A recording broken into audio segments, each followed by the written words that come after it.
Hello friends, I am Glorious, Assistant Professor in Civil Department, Sandipani Technical Campus, Latur.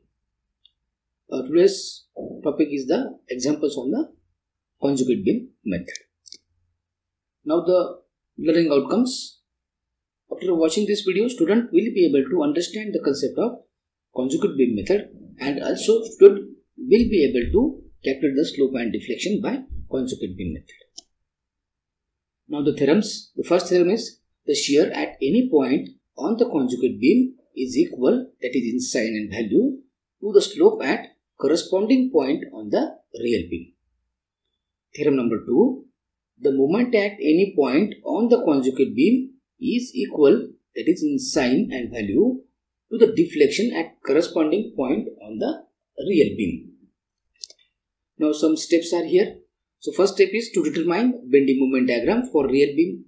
Then next is to set up additional beam, that is called as a conjugate beam. Then to apply M/EI load on the conjugate beam. Then next step is to determine reactions of conjugate beam. Then to determine shear force in conjugate beam where the slope is required in real beam. And the last one is to determine a bending moment in a conjugate beam where the deflection is required in a real beam. Now the sign conventions.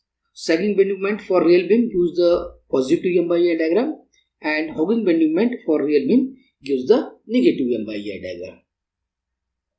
The positive M/EI diagram means upward loading on the conjugate beam, and negative bending moment diagram means downward loading for conjugate beam.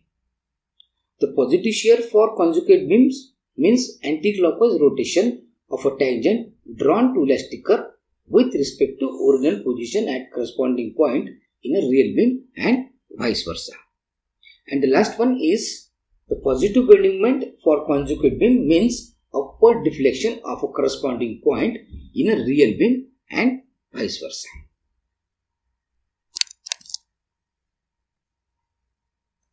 So now we are taking the example.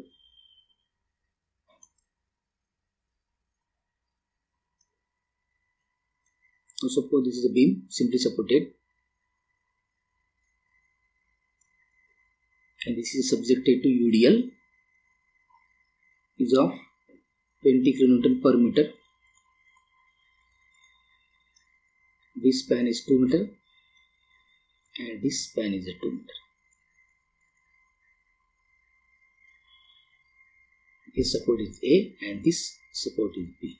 Here we have to find slope at support and deflection at center. Deflection at center. And EI is constant. It's EI constant. So now here we have to find first the reactions of this beam. So we are taking a sigma MA is equal to 0. So clockwise positive and the anti-clockwise negative. So here 20 into 2, this at the moment at here is this load create the positive bending moment, positive moment, which is clockwise. So 20 into 2 into 1, this is the clockwise, and this RB here and the RA here. So this RB creates the anti-clockwise, so that is a 4 RB is equal to 0. So here RB is equal to 10 kN. Then next is to find the RA. So if you apply sigma Fy condition is equal to 0, vertically upward plus, vertically downward is minus. So this RA plus RB, then this load is minus because downward, so 20 into 2, that is equal to 0. So we know this RB is equal to 10. So RA is equal to this 40 minus 10, that is the 30 kN. So we can say this is 30 kN and this is the 10 kN. So next part is to draw the BMD. So here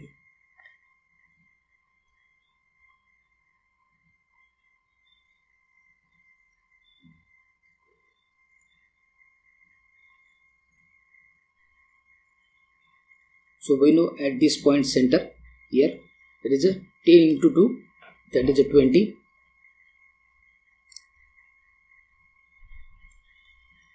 kilonewton meter. So this line is a straight line and this line is parabolic, and this diagram is a positive. So this is the BMD. So this if you divide it by EI, so this becomes the M by EI diagram. And this load is a positive, it means this load is acting upward on the conjugate beam. So we draw here the conjugate beam having the same length. Now here these supports are simply supported, we are keeping the simply supported in the conjugate beam. There is no change in the support. Now we are applying this load.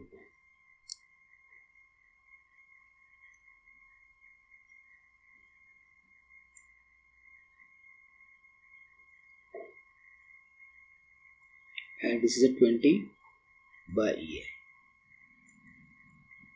kilonewton meter. Now this load, as per our kinetic animation, if the BMD is positive, so this load is upward. This is center here. So from center we draw here the second part here.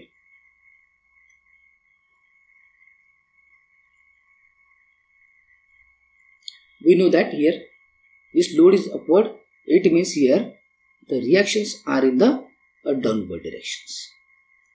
So this is the RB and this is the RA. So now this is a loading on this conjugate beam. So this is a conjugate beam. This distance is 2 meter up to the center and again is a 2 meter. So this is a conjugate beam.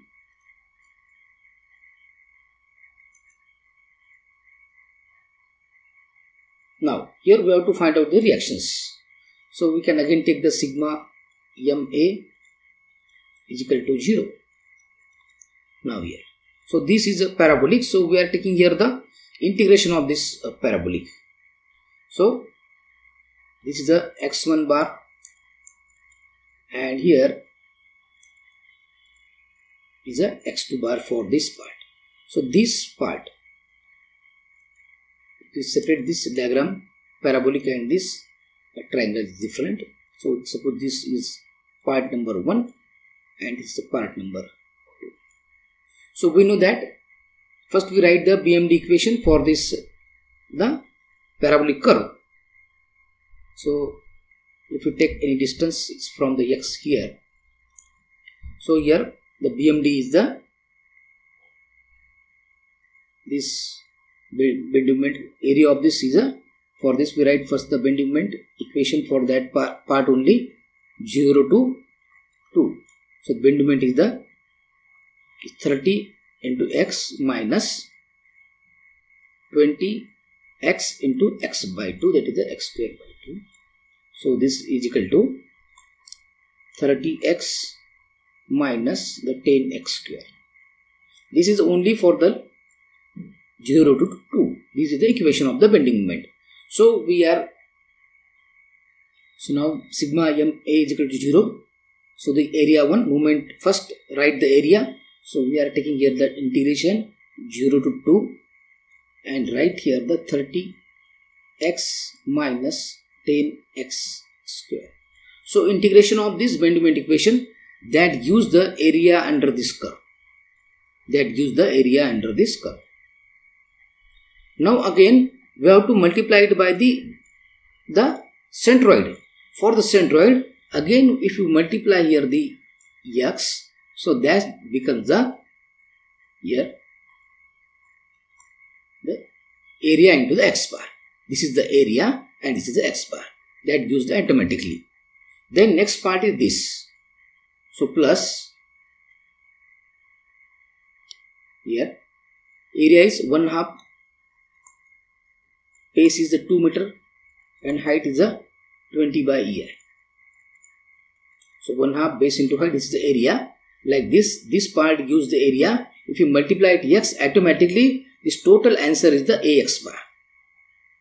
Then multiply distance from here. So this is a 2 meter plus the 1/3 of this 2. So 2 plus 1/3 of this 2. Then this is a anti-clockwise. So take it a minus, suppose, because we are taking the sigma MA. So that is a minus here. And this RB is a clockwise. So plus 4RB is equal to 0. So we got here RB is equal to, here RB is equal to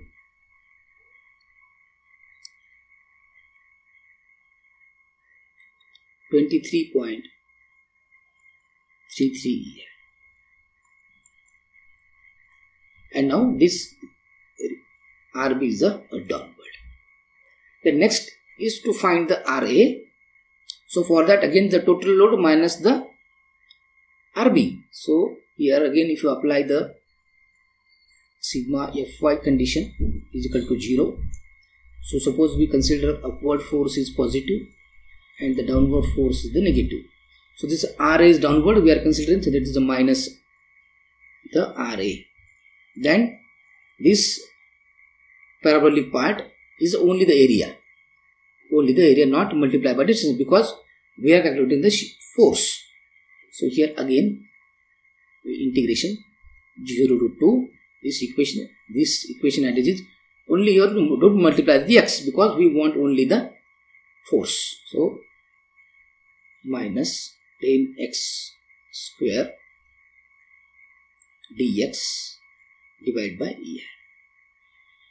Then again plus, because that triangle part 1/2 base into height. Then this RB is a downward direction, that is the RB is equal to 0. So from that we got here this RA is equal to 30 by EI. And this value is positive.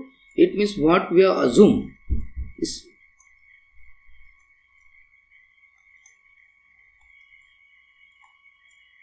the direction is downward, that is the correct.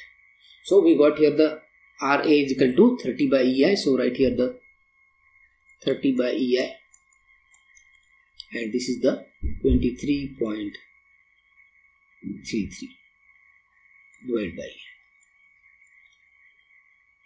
Now we want the slope at the support. So slope at support A. Slope at support A in conjugate beam or in a real beam. So that is equal to, now if you want to find the slope at the A, so that is equal to the shear force at A in a conjugate beam.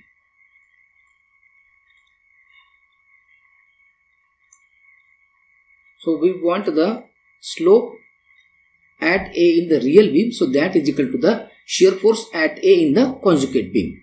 So now here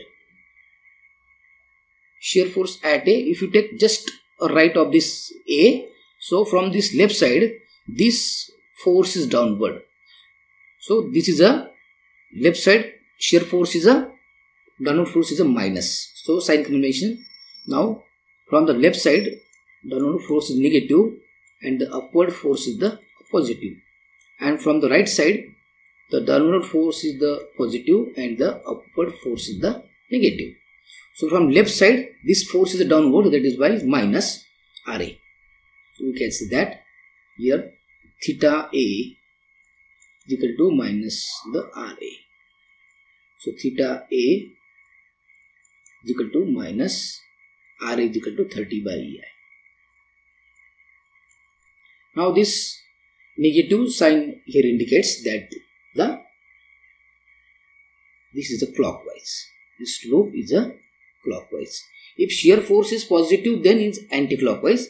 If the shear force is negative, that means this slope is a clockwise. So we can say that here this slope is a clockwise.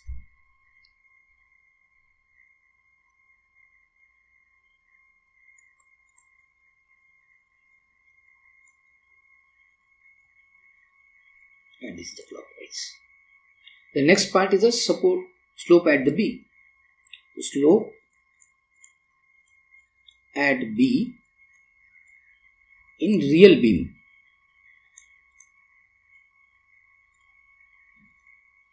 is equal to the shear force at B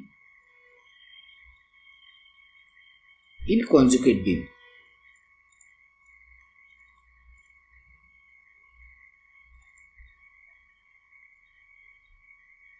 So we can say theta B is equal to now shear force at B in the conjugate beam. So at here, suppose. So if you take just the LHS of this RB, so from the right side, so this force is downward. So that is a positive. It means the plus RB. You know, sign convention. From the right side, downward force is a positive. So here we take the plus the RB. So theta B is equal to 23.33 divided by EI, and this is the anti-clockwise. This is the anti-clockwise. So this is the K Newton. When we divide it by the EI, value of E and I, that becomes the in radian. The next and important part is the deflection. So we want deflection at this, suppose this part is the C, at the center C. So deflection in the real beam, that is equal to the bending moment in the conjugate beam at this location. So at this location at the center means we want a bend moment at C. That may be from left side, that may be from the right side. But from right side it is easy because here is a triangular load, and from left side this is a parabolic load. So we can say that here deflection at C is equal to the bending moment at C in conjugate beam.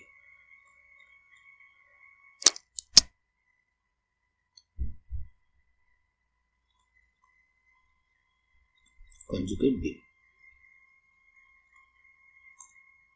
So we can say that delta C is equal to now the bending moment at C. Now look here. This is our conjugate beam. So we are taking it from the right side. So this is upward force. So this creates the sagging bending moment, and this RB creates the hogging bending moment. So we take here the 1/2 base into the height into distance. Now this is the distance from the base. This is the distance from the base. This is the X bar. So this is the 1/3 of this total length. So 1/3 of 2. So we can say that 1/3 of this 2. Then minus this RB is equal to 23.33 divided by EI into 2.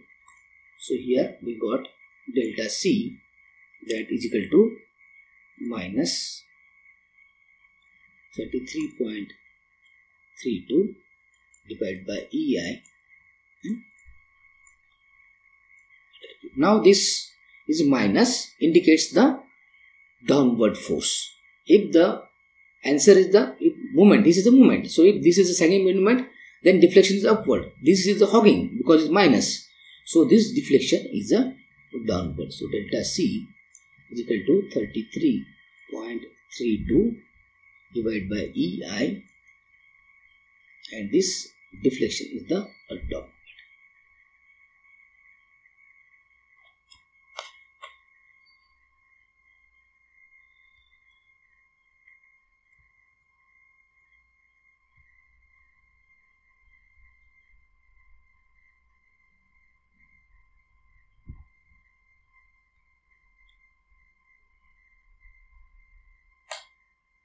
Now this is the required here. So deflection at the center and the slope at this side. So slope at the A is 30 by A, and that is the clockwise, and slope at the B is 23.33, and that is the anti-clockwise, and deflection at the center delta C is equal to 33.32 divided by EI, and that is the downward. Thank you.